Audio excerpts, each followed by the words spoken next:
Outsourcing కార్మికురాలు Rajamma తమతో అసభ్యంగా మాట్లాడుతుందని ఆసుపత్రి ముందు నర్సులు ఆందోళనకు దిగారు.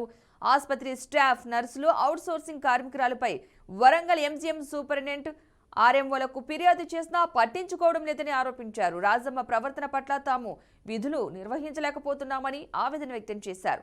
రాజమ్మను ఉద్యోగం నుండి తొలగించే వరకు ఆందోళన విరమించేది లేదని నర్సులు హెచ్చరించారు. నిరసనకారులకు టీఎన్జీఓస్ నాయకులు సంఘీభావం ప్రకటించారు.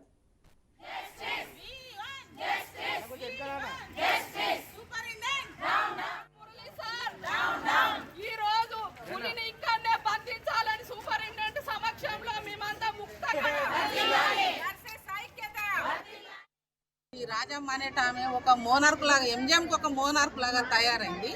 ప్రతి ఒక్కరు కూడా దాని గురించి మనోవేదన చెందుతారు. మా కొలీగ్ ఎవరైతే ఉన్నారో ఆమెను ఇష్టం వచ్చినట్టుగా ఆమెను విత్ యాక్షన్ తోటి ఆమెను నానా బూతులు అది మాట్లాడింది. అసలు అది మా అందరి 500 మంది నర్సింగ్ మా అందరిని కూడా ప్రతి ఒక్కరిని కూడా మా మనోవేదన దెబ్బతీసింది. కాబట్టి అది ఎంజిఎం నుంచి కంప్లీట్గా, ఎంజిఎం కాదు, మా నర్సింగ్ స్టాఫ్ ఎక్కడైతే ఉన్నారో డిస్టిక్లో కావచ్చు, ఎక్కడైనా కావచ్చు, మా నర్సింగ్ వాళ్ళు ఎక్కడెక్కడైతే ఉన్నారో ఎక్కడ కూడా దాన్ని డ్యూటీ చేయడానికి మాత్రం వీలు లేదు. ఎందుకంటే నర్సులం అంటే మేము ఒక్కరే కాదు, మా జాతి, మా నర్సింగ్ జాతి ఎక్కడ చేసినా, ఎక్కడ ఏ హాస్పిటల్లో చేసినా మా నర్సింగ్ జాతే. కాబట్టి ఒక్కరినన్నా కానీ మమ్మల్ని అందరిని అన్నట్టే లెక్క.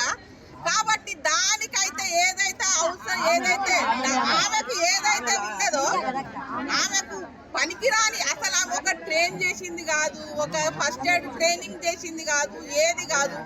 ఆమెను ఇక్కడ ఎందుకు డ్యూటీలలో తీసుకున్నారో అది మాకైతే తెలియదు. ఆమె భర్త ఎప్పుడు చనిపోయిందో కూడా మాకు తెలియదు.